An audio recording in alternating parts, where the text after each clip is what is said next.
Marwadi university మంచి భవిష్యత్తు కోసం తెలుగు విద్యార్థులు ఇష్టపడే యూనివర్సిటీ. కాల్ 9059052378 9059052379. నమస్తే, వెల్కమ్ టు ఐ డ్రీమ్ మన ఆయుర్వేదం. నేను మీ భవ్య.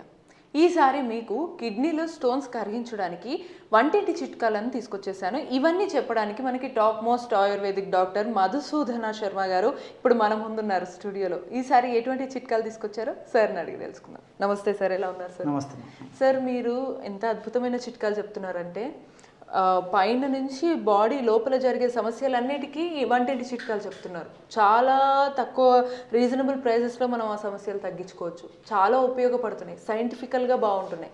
సో మరి ఈసారి కిడ్నీలో స్టోన్స్ తగ్గించుకోవడానికి మీరు ఎటువంటి చిట్కా చెప్పబోతున్నారు? ఇంగ్రీడియంట్స్ ఏంటి సార్? ఓకేమ్మా, కిడ్నీలో స్టోన్స్ దీన్ని రీనల్ క్యాలిక్యురీ అనేటువంటి పేరుతో పిలుస్తుంటారమ్మా. నెఫ్రోలిథియాసిస్, యూరోలిథియాసిస్ అనేటువంటి పేరుతో పిలుస్తుంటారు. అదేవిధంగా సంస్కృతంలో మన మహర్షులు వేలాది సంవత్సరాల క్రితమే అస్మెరి అనేటువంటి పేరుతో ఈ వ్యాధిని గురించి చక్కగా ప్రస్తావించి చక్కటి చికిత్సను గురించి కూడా తెలియజేయడం జరిగిందమ్మా. అశ్మ అంటే రాయి. సో ఇది చాలా సర్వసాధారణమైన సమస్య స్టోన్స్. ముఖ్యంగా కిడ్నీకి సంబంధించినటువంటి మూత్ర వ్యవస్థకు సంబంధించినటువంటి స్టోన్స్ ఏర్పడడం కామన్ ప్రాబ్లమ్ అమ్మా. సో దీనికి కొండపిండి వైద్యం చాలా బాగా పనిచేస్తుంది. కొండలను పిండి చేసేటువంటి ఔషధాన్ని ఇప్పుడు చూపిస్తాను. తప్పకుండా చూపిస్తాను. దీనికి కావాల్సిన పదార్థమా, ముందు ఒక నీళ్లు ఒక పాత్రలోమా ఒక 200 ml ఈ విధంగా నీళ్లు తీసుకోవాలమ్మా. సో ఒక పాత్రలో 200 ml లేదమ్మా, మామూలు నీళ్ళే తీసుకొని ఇందులో కొండపిండి చూర్ణము, ఆ చూర్ణమ్మా కొండపిండి చూర్ణమ్మా, ఇది మనకు మార్కెట్లో దొరుకుతుందమ్మా. సో పేరు కూడా కొండపిండి చూర్ణం అని అడిగితే ఇస్తారమ్మా. సో సంస్కృతంలో పాషాణ భేది అంటారమ్మా. పాషాణం అంటే రాయి అనేటువంటి అర్థం, భేది అంటే డిస్ట్రక్షన్. దీనికి సైంటిఫికల్ నేమ్ ఇంగ్లీష్ లో అలా ఏమన్నా ఉంటుందా సార్? దీనికి చాలా పేర్లు ఉన్నాయమ్మా. ఒక్కొక్క ప్రాంతంలో ఒక్కొక్క పేరుతో పిలుస్తుంటారు. కాబట్టి మన ప్రాంతంలో ఉండేటువంటి కొండపిండి చెట్టుతో తయారు చేసినటువంటి ఔషధం ఏదైతే ఉందో అది కొండపిండి చూర్ణం అంటే బర్జీరియా, లింగురేటా ఇలాంటి రకరకాల పేర్లు పిలుస్తారు. ఏర్వల్ ఎనైట్ అని చెప్పేసి కన్ఫ్యూజ్ అయిపోతారు. వినొద్దు. కేవలం కొండపిండి చూర్ణం గుర్తుండడానికి. ఎగ్జాక్ట్లీ. ఒక నీళ్లు తర్వాత ఈ పొడి తర్వాత. సో ఈ కొండపిండి చూర్ణమా, దీని పేరు పాషాణ భేది అంటారు. పాషాణం అంటే రాయి అనేటువంటి అర్థము, భేది అంటే డిస్ట్రక్షన్.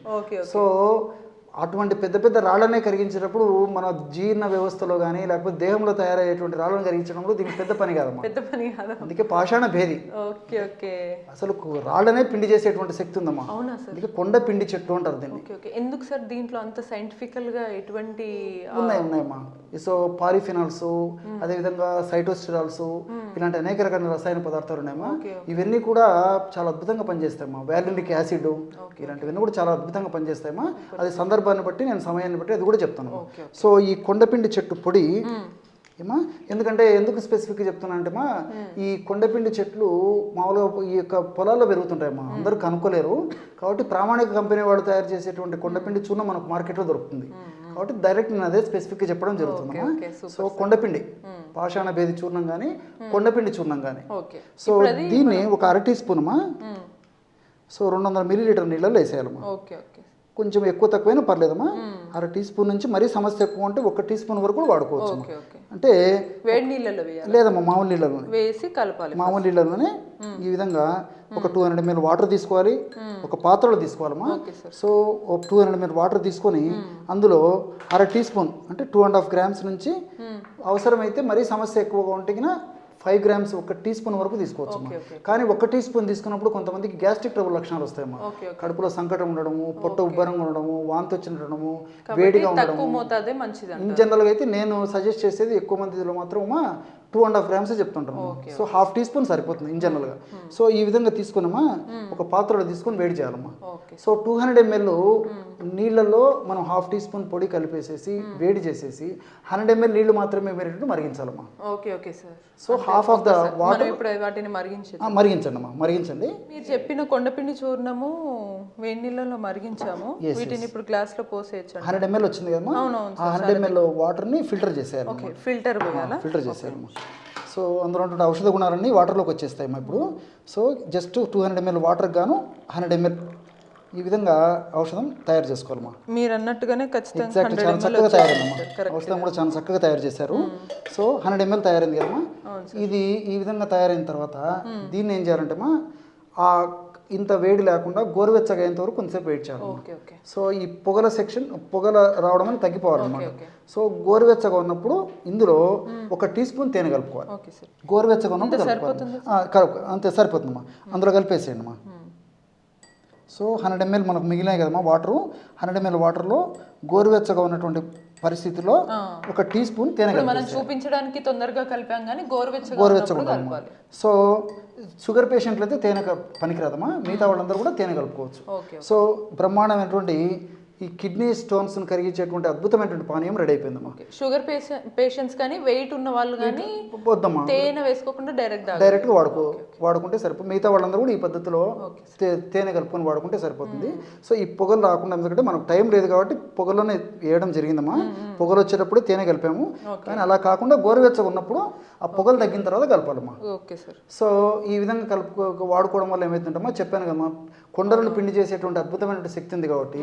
సో మూత్ర వ్యవస్థలో రాళ్ళు, కిడ్నీలో రాళ్ళు ఉన్నప్పటికీ, మూత్రాశయంలో రాళ్ళు ఉన్నప్పటికీ, మూత్రాశయాన్ని కిడ్నీలను కనెక్ట్ చేసేటువంటి ట్యూబ్స్ ఉంటాయమ్మా. ఆ ట్యూబ్స్లో రాళ్ళు ఉన్నప్పటికీ, మూత్ర వ్యవస్థలో ఎక్కడ రాళ్ళు ఉన్నప్పటికీ కరిగించేటువంటి దివ్యమైనటువంటి శక్తి ఔషధం ఉంటుందమ్మా. సో కొంతమందికి రసం అని చెప్పొచ్చు. ఎగ్జాక్ట్లీ అమ్మా. కొంతమందికి పిండి లాగా రాళ్ళు బయటకు వచ్చేస్తాయి. కొంతమందికి మాత్రము మనకు తెలియకుండానే మూత్రం వెళ్ళిపోతాయమ్మా.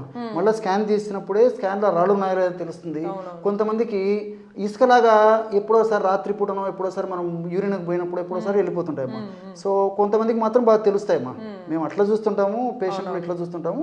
సో దీని పేరే కొండపిండి చెట్టు కాబట్టి, కొండలను పిండి చేసేటువంటి అద్భుతమైనటువంటి శక్తి ఉంది కాబట్టి, ముఖ్యంగా మూత్ర వ్యవస్థలో తయారైనటువంటి కిడ్నీ స్టోన్స్ ఏవైతే ఉన్నాయో చాలా అద్భుతంగా పనిచేస్తున్నామా. ధర చాలా తక్కువ, సామాన్య మానవుల నుంచి ధనవంతుల వరకు అందరూ వాడుకోవచ్చు. అందరికీ అందుబాటులో కొంచెం స్టోన్ పెరిగింది అని తెలిసిన తర్వాత వాడినా కూడా ఉపయోగంగా ఒక స్థాయి వరకు అమ్మా. 10 mm స్టోన్ వరకు అయితే చాలా అద్భుతమైన ఫలితాలు కలుగుతాయమ్మా. 10 mm దాటిన తర్వాత కేవలం ఇదే ఔషధం కాకుండా వైద్యుల పర్యవేక్షణలో మరికొన్ని ఔషధాలు కూడా వాడుకోవాల్సి వస్తుంది. సో ఇతర అనుబంధ లక్షణాలను అనుసరించి, పేషెంట్కు ఉన్నటువంటి ఇతర ఇబ్బందులను అనుసరించేసి నిర్ణయం తీసుకోవాల్సి వస్తుందమ్మా. సర్వసాధారణంగా నూటిలో దాదాపు 80-90% వరకు కూడా 10 mm లోపల ఉన్నటువంటి ఈ యొక్క రాళ్ళు ఏవైతే ఉన్నాయో అవి చాలా మందికి మేము చూస్తుంటాం. సరే, ఈ 10 mm లోపు రాయి ఉన్నప్పుడు ఇది తాగి కరిగిన తర్వాత మళ్ళీ తాగడం మానేస్తే పెరిగే ఛాన్సులు ఉంటాయి? చిన్న మంచి ప్రశ్న అడిగారమ్మా. ఈ ఆయుర్వేద వైద్య విధానం యొక్క ప్రత్యేకత ఏంటంటే దేహతత్వాన్ని మార్చేస్తున్నామా. చిన్నప్పటి నుంచి రాళ్ళు రాలే, మధ్యలోనే వచ్చాయి. మనం మెడిసిన్ వాడాము, మధ్యలోనే రాళ్ళు పోతాయమ్మా. సో కొన్నాళ్ళ పాటు వాడి ఆపేసినప్పటికీ నూటిలో దాదాపు 70-80% మందిలో తరచుగా పునరావృతం కాకుండా కూడా ఇందులో రసాయన పదార్థాలు, ఈ ఫైటోస్టెరాయిడ్స్ కానీ, ఇంతకుముందు చెప్పాను కదమ్మా, పాలిఫిరాన్స్ కానీ, అదేవిధంగా కొన్ని రకాల వ్యాలరిక్ యాసిడ్ కానీ, ఇలాంటివన్నీ కూడా ఉపయోగపడతాయమ్మా. కాబట్టి ఇందులో ఔషధ గుణాలు సదా మన దేహంలో ఉంటూ సదా రక్షిస్తూ సదా కాపాడుతుంటాయి. కాబట్టి నూటిలో దాదాపు 70-80% మందిలో మరలా తరచుగా ఈ రాళ్ల సమస్య పునరావృతం కాకుండా కూడా ఇవి కాపాడుతుంటాయమ్మా. అద్భుతం. చూసారు కదా, మనకి కిడ్నీ స్టోన్స్ని ఇంత ఈజీగా తొలగించుకోవచ్చు, అది కూడా ఇంటి చిట్కాలతో అని మనకి ఇప్పుడే తెలిసిందో. సో ఇటువంటి మరిన్ని సింపుల్ చిట్కాల కోసం కీప్ వాచింగ్ మన ఆయుర్వేదం.